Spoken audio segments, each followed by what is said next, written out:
সুপ্রভাত সকলকে, আশা করি সকলেই ভালো আছো। তো এখন থেকেই আমি আমার ব্লগটা শুরু করছি। আর সকাল সকাল আমরা চা নিয়ে বসে পড়েছি সকলে মিলে, 4 জন মিলে। তো চা খাচ্ছি আর সানা আমার সঙ্গে চা বিস্কুট আমার ভাগ থেকেই খাচ্ছে। তো সানা এখানে বসে আছে আর কৌশিক অলরেডি বেরোবে বলে তাড়াতাড়ি করে মাছের ঝোল দিয়ে খাচ্ছে। তো কালকে ইলিশ মাছ ছিল, সেটাই আজকে আবার রান্না করা হয়েছে, সেটা খাওয়া হচ্ছে। কালকে কিছুটা তুলে রাখা হয়েছিল। আর ওইদিকে ফেনা ভাত খাবে হচ্ছে বাপি আর সানা, ওদের জন্য ফেনা ভাত প্রেশারে বসিয়ে দিয়েছি। আলু সিদ্ধ আছে ভেতর, ওই দিয়েও খাবে ঘি দিয়ে। সানা খাচ্ছে ফেনা ভাত, এবার আমিও বসে পড়বো। বাপিও খাচ্ছে ফেনা ভাত, আর ও তো ইলিশ মাছ দিয়ে খাচ্ছে। ভাত খাবে? হ্যাঁ, আমি অল্প একটু ভাত খেয়ে নিই। আর এখানে সব প্রজেক্ট তৈরি করছে। আর এই যে এখানে অ্যাকচুয়ালি ওমা তিনটে প্রজেক্ট থেকে দেখলে করলাম। হ্যাঁ, তিনটে প্রজেক্টের মধ্যে দুটো প্রজেক্ট অলরেডি একটা লিখে জমা দিয়ে দিয়েছে, একটা এমনি চেক করে দিয়ে ফেরতও দিয়ে দিয়েছে। আর একজনের প্রজেক্ট পছন্দ হয়নি, উনি কারোর প্রজেক্ট নেই, ওটা আবার আমাকে করে কালকে আমাকে আবার স্কুলে দৌড়াতে হবে। কর আর কিছু করার নেই। খাওয়া যা গরম করছে, এখন আর রান্না বাকি আছে এখন আমার। ওই যে ওর বাবা বেরোচ্ছে, আবার কানে কানে বলছে আবার কি আনার জন্য। কি আনার জন্য বললি? তোর প্রজেক্ট হলো? সেই সকাল থেকে তো প্রজেক্ট করেই যাচ্ছিস, এখনো হয়নি। আমি একে দিলাম, তাও হলো না এখনো। করো বসে বসে পুরো নতুন করে। এটা তোর কাজ, ঢেঁড়স। তাহলে সময় লাগে না?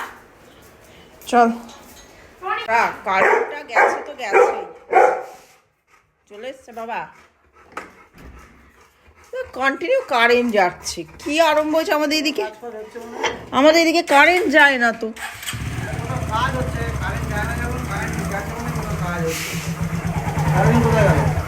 ওই তো স্নান করে বেরোলো।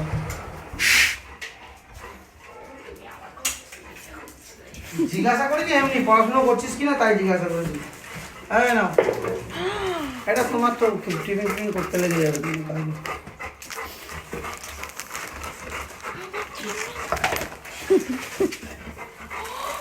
দুটো মাল আবার আরুনের এইগুলো নিয়েছে 10 টাকা দামে কিলো।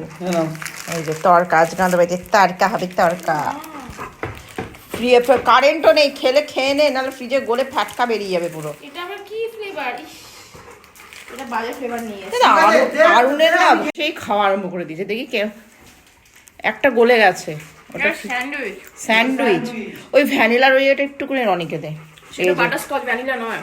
ও বাটারস্কচ, আচ্ছা বাটারস্কচ দেওয়া যাবে না, দেওয়া যাবে না। তোমার বাবা বুঝতে পারেনি।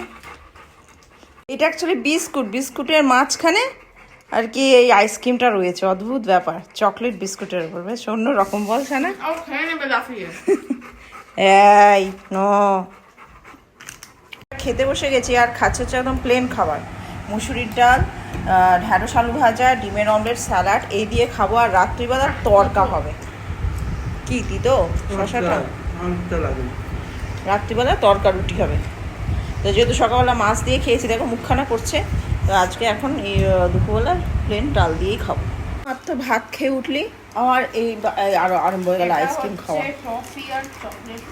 এইটা আমি স্টুডেন্টগুলোকে খাইয়েছিলাম, সে মনে আছে? অর্থমি তার ইসদের এটা তোকে দেওয়া যাবে না, তুই যতই টাকা যা এখান থেকে, যা গিয়ে খা। ওই যে তোর খাবার বাড়ছে, এগুলো একটাও দেবো না। দাম বল, কত দাম? সবাই জানে 10 টাকা। 5 টাকা? ও 5 টাকা, সরি 5 টাকা করে দাও আরুনের। তোর আমার আরুনের এইগুলো ভালো লাগে না, তাই এবার বাবারে বাবা আর ভালো লাগছে না। একটু বাদেই আবার বাচ্চাগুলো পড়তে চলে আসবে, ঘন্টা দেড়েক বাড়ে। তো চ নিচে চ, একটুখানি রেস্ট নিই। যা রনি কামলা দে। রনি কী সব লাগিয়েছে দেখ, পেটে কোথা থেকে কালিমালি লাগিয়েছে। ছেলেটা না জ্বালিয়ে পুড়িয়ে শেষ করে দিল। তো এই মাত্র পড়িয়ে উঠলাম, এখন বাজে হচ্ছে 9:45। এবার রান্না করা হবে। আর আজকে করবো হচ্ছে তরকা আর রুটি। আর তরকাটা কৌশিক বলছে ও বানাবে, যেহেতু চিকেন রয়েছে। বলছে যে আমি তো কোনোদিন বানাই, ও ফার্স্ট টাইম বানাচ্ছে, আমি অনেকবার বানিয়েছি তরকা। তো বলছে আমি আগে স্পেশাল তরকা বানাবো। তাই ঠিক আছে, বানানোর কোনো অসুবিধা নেই। তো চিকেন আছে, সেই চিকেনের কিমা দিয়ে আগে চিকেন কিমা তরকা আজকে তৈরি হবে। তার সঙ্গে ডিম তো পড়বেই, ভালোই হবে বেশ। আর ও বানাচ্ছে মানে আরোই ভালো হবে। আর প্রথমবার যে তরকারিটা মানে যে জিনিসটা বানায় সেটা কিন্তু খুব ভালো হয়, একটু অনেক ভালো। আর আমি রুটি বানাবো, ব্যাস এটাই আজকে রাত্রিবেলার খাবার আমাদের। আর এদিকে ছানা পড়ছে, কালকে আবার ওকে স্কুল নিয়ে যাবে, এটা আমার একটা বড় দায়িত্ব, তাই না? আর একজন ঘুরে ঘুরে বেড়াচ্ছে, এই যে মহারাজ। হ্যাঁ হ্যাঁ হ্যাঁ, মানে 9টা বাজে, 9টা না বাজতে বাজে ওর হ্যাঁ হ্যাঁ আরম্ভ হয়ে যাচ্ছে খেতে। এই একটা ছেলে, দাঁড়া দেবো।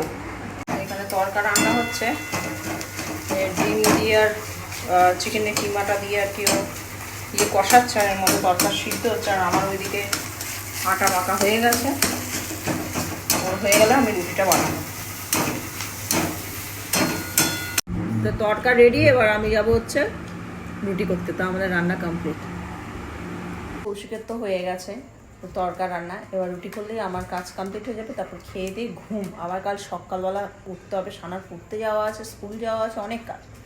আর একটা কথা হচ্ছে, একদিন জিজ্ঞেস করেছিলেন, আমার ঠিক মনে পড়ছে না ওনার নাম, যে দিদিভাই আপনি কি ইউজ করেন মুখে, আপনার স্কিনটা চকচক করে কেন?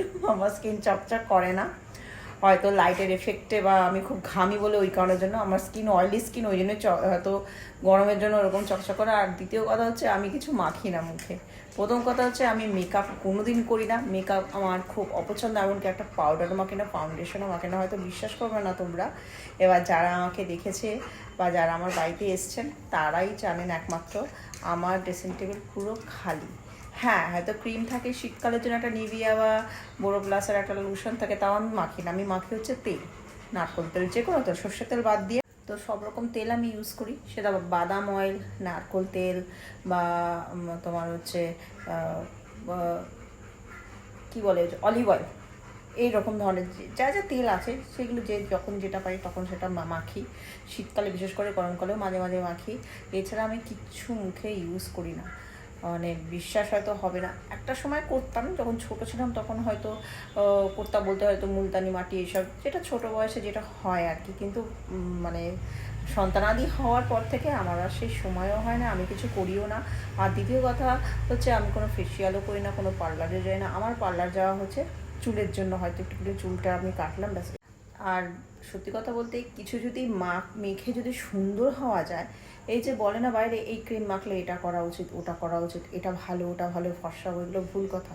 তাহলে পৃথিবীর কেউ কালো থাকতো না, সবাই ফর্সাই থাকতো আর সবার স্কিন সুন্দরই থাকতো, এরকম কোনো কথা না। আর দ্বিতীয় কথা হচ্ছে যারা একটু রান্না বান্না করে না, তাদের স্কিন আর স্কিন থাকে না। আমি এটা ফিল করছি এখন এই 1.5 বছর ধরে। যেমন আগে তো আমার শাশুড়ি মা রান্না করতেন, তো আমি উনুনের সামনে খুব কম যেতাম, হয়তো শখে যেতাম, একটু হয়তো চিকেন করতাম, সেখানে স্কিন অনেক বেটার ছিল। এখন সেই স্কিন আমার নেই, যেইটুকু মানে বয়সও বাড়ছে। আর ওই জন্য আমি বলবো কেউ কিছু ইউজও করো না, যেটুকু পারবে চেষ্টা করবে মানে আগুনের থেকে একটু দূরে থাকা, তাহলে স্কিন খুব ভালো থাকে। আগুন খুব ক্ষতিকর জিনিস, তাহলে কি আমাদের রান্না করবো না? রান্না তো করতেই হবে, যা কিছু প্রোটেকশন নিয়ে যেমন করে হোক দূরে, যতটা দূরে থেকে রান্না করা যায় সেটা করা উচিত। আর সাবান ইউজ করি আমি, যেটা বলবো নর্মাল খাট জাতীয় সাবান কেউ ইউজ করো না, করলে জনসন বেবি সোপ ইউজ করো, ওটা খুব ভালো। ডাভ ইউজ করো, এই দুটোই করো। তবে হ্যাঁ, ডাবে ময়লা ওঠে না, এটা সব থেকে জিনিস। স্কিন হয়তো সফটনেস হয় কিন্তু ময়লা ওঠে না, সেই জন্য জনসন সাবানটাই বেস্ট। মানে বাচ্চাদের বেবি সাবান তো অতটা মানে ওর মধ্যে কেমিক্যাল একটু কমই থাকে, তো ওটা আমি ইউজ করি। সাবান না হলে তো গায়ের নোংরা পরিষ্কার হবে না। আর আরও আছে অনেক কিছু, যেমন বেসন মাখে অনেকে, এ মাখে ও মাখে, কিন্তু বেসন মাখলে না স্কিন হার্ড হয়ে যায়, কিন্তু স্কিনের মধ্যে সে খড়খড়ে ভাব চলে আসে। আর যদি কেউ বেসন মাখো, তোমরা যারা মাখো আর কি, অনেকেই মাখে বেসন, ওর মধ্যে একটু তেল দিয়ে দিও, দিয়ে তারপরে মেখো, তাহলে একটু ময়েশ্চারটা ভালো থাকবে। যাই হোক, আমি কিছু ইউজ করি না। আর আমার সাজগোজের মধ্যে হচ্ছে কাজল আর লিপস্টিক, এটাই আমি করি। আমাকে বিয়ে বাড়িতে যখন যাই তখন আমি এমনি নর্মালি থাকি কাজল লিপস্টিক। আর বিয়ে বাড়ির সময় আরেকটা আমার নতুন আইটেমের মধ্যে ঢুকে হচ্ছে আইলাইনার। আইলাইনারটা তখনই দিই হয়তো পুজোর সময়, আর বিয়ে বাড়ি, এছাড়া আমি আইলাইনারটা ইউজ করি না। আর নেল পলিশ মাঝে মাঝে পরি। আমার সাজা গোজা সেরকমভাবে অত নয়, লিপস্টিক আর কাজল এটাই আমার সাজার জিনিস, আর এটাই আমি কিনি প্রচুর পরিমাণে। আর বডি স্প্রে তো আছেই, যাতে সবাই ইউজ করে। এই হচ্ছে আমার প্রসাধনী। তো যারা আর কি আমাকে জিজ্ঞেস করেছিলেন, আমি বলে দিলাম কিছুই না। আর আমি আর একটা ভালো জিনিস উপায় বলে দিচ্ছি, যারা আমার ব্লগ দেখেন তারা করতে পারেন, সেটা ছোট বয়স থেকে করলেও হয়, আর যারা বয়স হয়ে গেছে তাদেরকেও হলো, বা আমার বয়সী যারা আছেন তারাও করবেন। সেটা হচ্ছে, যেটা আমি খাই, সবসময় খেয়ে ওঠা সম্ভব হয় না, তবে চেষ্টা করি এটা খাওয়া, সেটা হচ্ছে ত্রিফলা। ত্রিফলাটা রাত্রিবেলা ভালো করে ধুয়ে ভিজিয়ে রেখে দেবে, দিয়ে সকালবেলা ওই জলটা খালি পেটে খাবে। ওতে কি হবে, পেট তো পরিষ্কার হবে, সব থেকে বড় যে ওয়েট লস হয়, যেহেতু মোটা হয়ে যাচ্ছে বলে ওটা আমি আবার খাওয়া শুরু করছি। আর হচ্ছে স্কিন খুব ভালো থাকে। তো এইটা একটা ভালো জিনিস, এগুলো আয়ুর্বেদিক জিনিস, সবসময় আয়ুর্বেদিক জিনিস ইউজ করার চিন্তা ভাবনা করবে। তেল যত সম্ভব তেল মুখে মাখবে। এবার বলে যে স্কিন অয়েলি হয়ে যাচ্ছে, অয়েলি হয়ে যাচ্ছে, অয়েলি ভালো, যত অয়েলি স্কিন থাকবে তত বয়সের ছাপ কম থাকবে। ও যত তেল মাখবে তত, আর তেল মাখবে দিনের বেলা না, রাত্রিবেলা শোয়ার সময় মাখলে, সকাল দিনের বেলা একদম তেল মাখবে না, তেল মেখে রোদ্দুরে বেরোবে না, তাহলে স্কিন কিন্তু নষ্ট হয়ে যাবে। এইগুলো করো। আর দুধের সর যদি মাখতে পারেন খুব ভালো, এতে ময়লা ওঠে প্রচুর পরিমাণে, আর স্কিনও ভালো হয়। আর দুধ খাবে, ডাব থাকলে ডাবের জল, এইসব হয়তো করলে স্কিনটা ভালো থাকে। ওগুলো হচ্ছে আয়ুর্বেদিক জিনিস। যত পুরোনো দিনকার দেখবেন, একটু ইউটিউব সার্চ করলে পুরোনো দিনকার আয়ুর্বেদিক জিনিসগুলো যেগুলো বলবে সেগুলো করবে। বাড়িতে বসে তেল মাখো রাত্রিবেলা, পরিষ্কার কথা, যে কোনো তেল মাখো, আর রোদ্দুর থেকে একটুখানি স্কিনকে রক্ষা করার চেষ্টা করো, মুখে ঢেকে ঢুকে। আর আগুন থেকে, অর্থাৎ রান্না যখন করবে একটু দূরে বা মুখে একটু ঢেকে যদি করতে পারো, তাহলে স্কিন ভালো থাকবে, আর কিছু লাগবে না। অনেক বগর বগর করলাম, তো তোমরা একটুখানি এগুলো মেনটেন করো। আর সানার খিদে পেয়ে গেছে, এবার যাচ্ছে রুটি করতে, রুটিটা করে নিই। সানাকে খেতে দিয়ে দিয়েছি, ও তরকাটা খেয়ে দেখুক কি কেমন হয়েছে। বাড়ি নর্মাল যেমন হয় সেরকমই, তবে আজকে একটু অন্যরকম পেস্ট হবে, যেহেতু চিকেন কিনা দেওয়া আছে। আমি আর একটু রিচ করি, আমি তরকারিটা একটু রিচ করি। কৌশিক আজকে একটু নর্মাল করেছে, ওই বললো যে আজকে আর বাটার টাটার এটা ওটা দেবো না, আমারটা একটু আর একটু লালচে লালচে হয় সামান্য। খা, আমরা পরে খাবো, এখন আমার রুটি করা হয়নি, রুটি করছি। ওর খিদে পেয়েছে, ওকে তাড়াতাড়ি দিতে, আর বাপিকে দেবো খেতে। তো কৌশিক আজকে বাজার যাচ্ছে না, আর আমরা খাবো একটু বাদে। সানার খাওয়া হয়ে গেছে, বাপিরও খাওয়া হয়ে গেছে, আর রনিকে আমি এক্ষুনি খেতে দেবো, কারণ সানার খুব খিদে পেয়েছিল বলে ওদেরকে দিয়ে দিয়েছি খেতে। এবার রনি আর ভোলাকে খেতে দেবো, তাহলে আমার কাজ কমপ্লিট। আর ও আর আমি পরে খাবো। আবার তুমি বেরোচ্ছ নাকি? আমি স্টেশনে যাবো। যাও। তা আজকের মতো ব্লগটা এখানেই শেষ করলাম। কি গো, তুমি কিছু বলবে? টাটা সবাইকে। টাটা সবাইকে। তো সবাই ভালো থেকো, সুস্থ থেকো, আবার কালকে দেখা হচ্ছে একটা নতুন ব্লগ নিয়ে।